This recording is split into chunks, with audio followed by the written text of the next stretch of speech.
স্বাগতম আপনাকে। সব রকমের আপডেট এবং লেটেস্ট নিউজ পেতে অবশ্যই চ্যানেলটিতে সাবস্ক্রাইব করুন। ধন্যবাদ। বনানীতে ধর্ষিত সেই দুই তরুণীর বর্তমান দিনকাল। বনানীর রেন্ট্রি হোটেলে ধর্ষণের ঘটনা বদলে দিয়েছে নির্যাতিতাদের জীবন। আগের মতো চঞ্চলতা নেই তাদের, বিশেষ প্রয়োজন ছাড়া ঘরের বাইরে যাচ্ছেন না।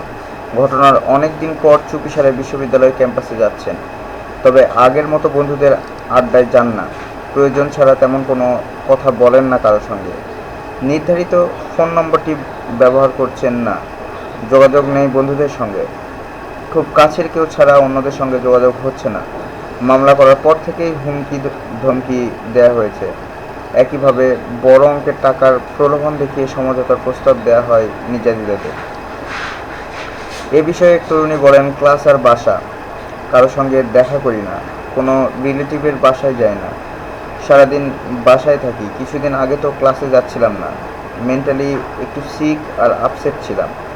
সামনে এক্সাম, কিন্তু মনোযোগ দিতে পারছি না। একই কথা বলেন নির্যাতিত অন্য তরুণী।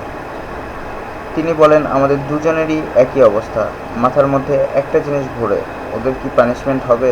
সামাজিক যোগাযোগ মাধ্যমে সাফাতের সঙ্গে নিজের ছবি ভাইরাল হওয়া প্রসঙ্গে মামলার বাদী বলেন, ওই ছবি এটা প্রমাণ করে না যে ওই রাতে তারা জোর করে নির্যাতন করেনি।